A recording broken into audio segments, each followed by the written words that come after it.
പറഞ്ഞതിരിക്കട്ടെ. അങ്ങനൊന്നും എന്റെ മോളോട് സംസാരിക്കരുത്. അവക്കത് എന്നെ പോലെ മനസ്സിലിട്ട് ഒതുക്കാൻ കഴിയില്ല. അതുകൊണ്ടാ.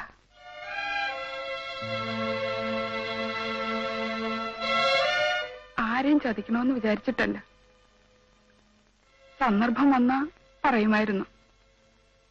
അല്ലാതെ എന്റെ മോളൊരു രോഗിയായിരുന്നെന്ന് വിളിച്ചു പറഞ്ഞ് നടക്കാൻ പറ്റുമോ?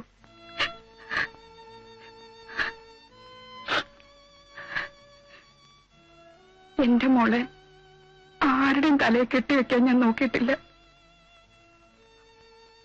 അവളൊരു ഭ്രാന്തിയായിരുന്നെന്ന് മോനെന്റെ മുഖത്ത് നോക്കി പറഞ്ഞപ്പോ എനിക്കെന്നെ നെഞ്ചു പൊട്ടുന്നപോലെ തോന്നി. ശരിയാ, അവളൊരു രോഗിയായിരുന്നു. മോനറിയോ, 8 മാസങ്ങൾക്ക് മുമ്പ് മീരയുടെ കല്യാണം നിശ്ചയിച്ചതായിരുന്നു. ഈ വീടിന്റെ മുറ്റത്ത് ഒരു പന്തലുയർന്നു. എല്ലാ ഒരുക്കങ്ങളും പൂർത്തിയായി. തലേന്ന് രാത്രി പന്തലിൽ മുഴുവൻ ലൈറ്റ് കത്തിക്കാൻ വേണ്ടി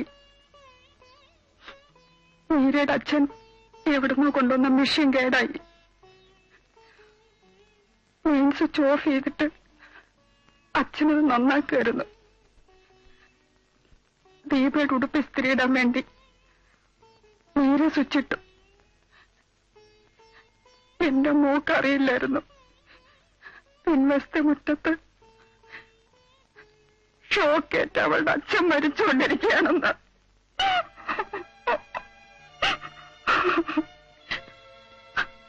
ആളുകളുടെ നിലവിളി ബഹളം കേട്ട ഞാൻ ചെന്ന് നോക്കിയത്. അപ്പോഴേക്കും എല്ലാം കഴിഞ്ഞിരുന്നു.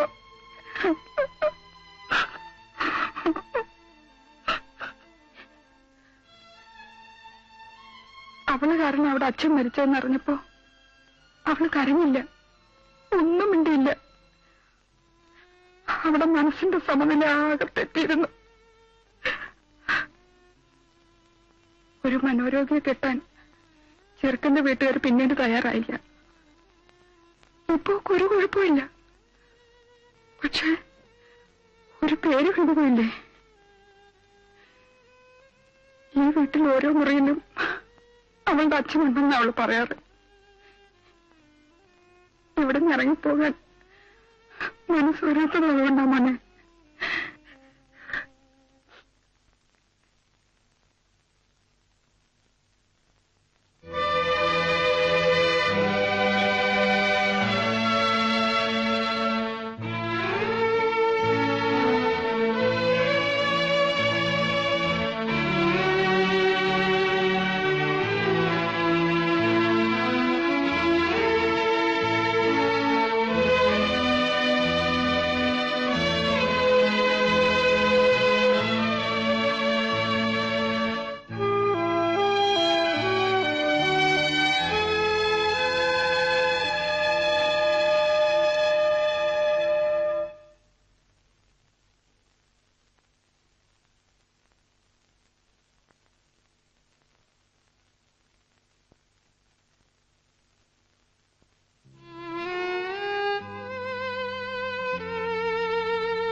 ഓഫീസിൽ പോയില്ലേ?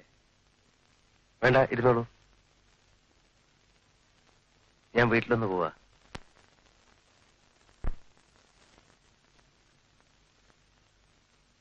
ഞങ്ങൾക്ക് താമസിക്കാനാണ് വീട് ഒഴിപ്പിക്കുന്നതെന്ന് ഞാൻ ചുമ്മാ നുണ പറഞ്ഞതാ. വിൽപ്പനയായിരുന്നു എന്റെ ഉദ്ദേശം. എന്റെ പ്രശ്നങ്ങള് ഞാനിവിടെ ആരെ അറിയിച്ചില്ലെന്നേ ഉള്ളൂ. കടത്തിൽ മുങ്ങി എല്ലാം നശിക്കുന്നതിന് മുമ്പ് ഒരു അവസാന ശ്രമം നടത്താൻ ഞാൻ ഇങ്ങോട്ട് പോകുന്നതാ. ഇനിയിപ്പോ ഞാനതൊരു പ്രശ്നമാക്കുന്നില്ല. ഇതുവരെ നുണ പറഞ്ഞ പോലെ അല്ല, സത്യമാണ് കേട്ടോ. അച്ഛനുള്ളപ്പോ തന്നെ കുറെ കടങ്ങളുണ്ടായിരുന്നു. എനിക്കതൊന്നും വീട്ടാനൊത്തില്ല. ശ്രമിക്കാഞ്ഞിട്ടില്ല, നടന്നില്ല.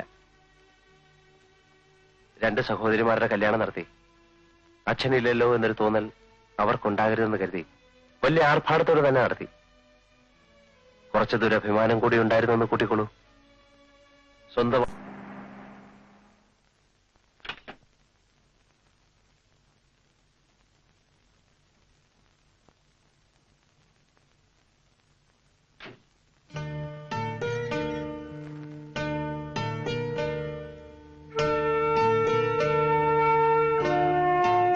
ഞാൻ ചെറിയൊരു പ്രശ്നത്തില രാജേന്ദ്ര.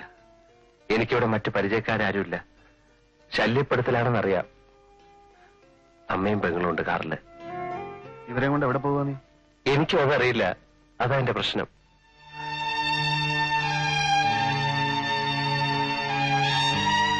അച്ഛൻ മരിച്ചതിന് ശേഷം എനിക്കിതൊരു അമ്മയ്ക്ക് ഒരു മനസ്സമാധാനവും കൊടുക്കാൻ പറ്റിയിട്ടില്ല. ഇപ്പൊ എന്താ ഉണ്ടായത്? ഒരു തറവാടിന്റെ വേര് പിഴുതെടുത്തു വന്നിക്കാൻ ഞാൻ. എന്റെ വീട് പോയി, കടക്കാരെല്ലാം കൊണ്ടുപോയി. ഇവിടെ വാടകയ്ക്ക് കൊടുത്തിരുന്ന വീട് ഒഴിപ്പിക്കാൻ എനിക്ക് പറ്റില്ല. അത് ആ കുടുംബത്തെ കൂടെ കണ്ണീര് കുടിപ്പിക്കലാവും. നീ എനിക്ക് വാടകയ്ക്കൊരു വീട് ഏർപ്പാട് ചെയ്ത് തരണം. പക്വത എത്തുന്നതിന് മുമ്പ് ഒരു കുടുംബത്തിന്റെ മുഴുവൻ പ്രശ്നങ്ങൾ ഏറ്റെടുക്കേണ്ടി വന്നു. അതിന്റെ പ്രാരാബ്ദങ്ങളും കഷ്ടപ്പാടുകളും ഒക്കെ ഞാൻ മനസ്സിലാക്കി വരുമ്പോഴേക്ക് വൈകിപ്പോയി.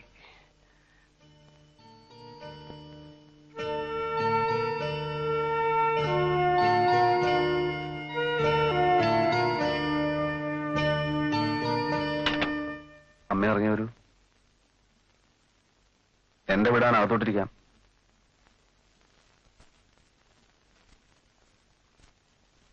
അമ്മയ്ക്ക് മനസ്സിലായ രാജേന്ദ്രൻ? അകത്തേന്നിരുന്നോളൂ.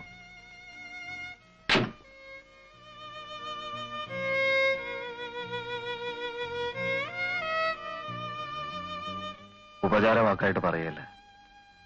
സിൻസിയറായിട്ടുള്ള ഒരു സുഹൃത്ത് ഇത്തരം സന്ദർഭങ്ങളിൽ വേണമല്ലോ ഒരാളെ ആശ്വസിപ്പിക്കാൻ. വാടക വീട് എപ്പ കിട്ടും എന്നോർത്ത് വിഷമിക്കണ്ട. ഞാനിവിടെ തനിച്ചാണെന്ന് അറിയാലോ.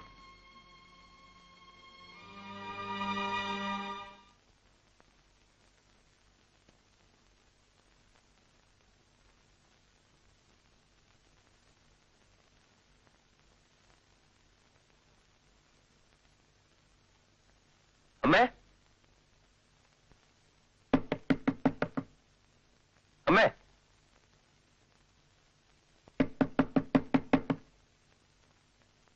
മീര, മീര. നിങ്ങൾ വന്നോ? അവര് വീട് ഒഴിഞ്ഞു പോയി. നിങ്ങൾക്ക് വരാൻ വേണ്ടി താക്കോലിനെ ഏൽപ്പിച്ചിരിക്കുക. അവരെവിടെ പോയി? എങ്ങോട്ടാണെന്നുള്ളത് എന്നോട് പറഞ്ഞിട്ടില്ല.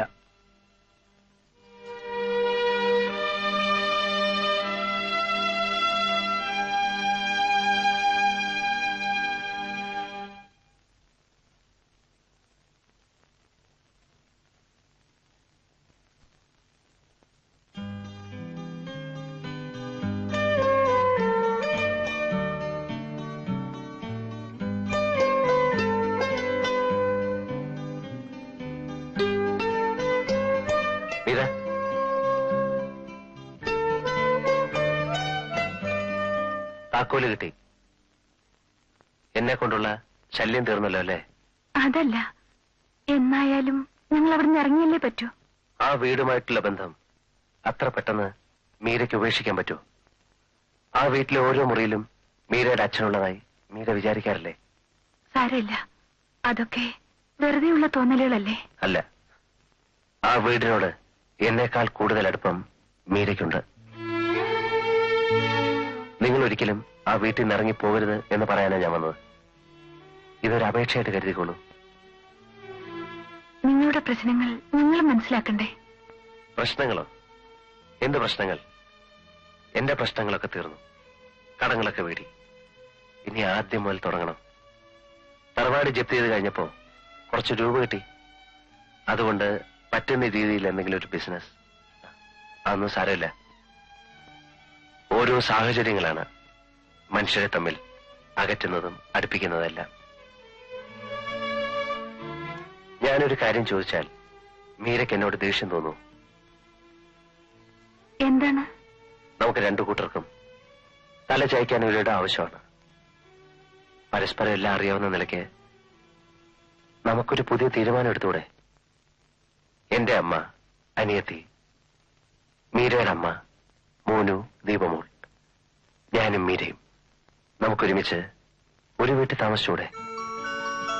ജീവിതം അവസാനിക്കുകയല്ല, ആരംഭിക്കുകയാണ്. വർഷങ്ങൾ എത്രയോ ബാക്കിയുണ്ട്.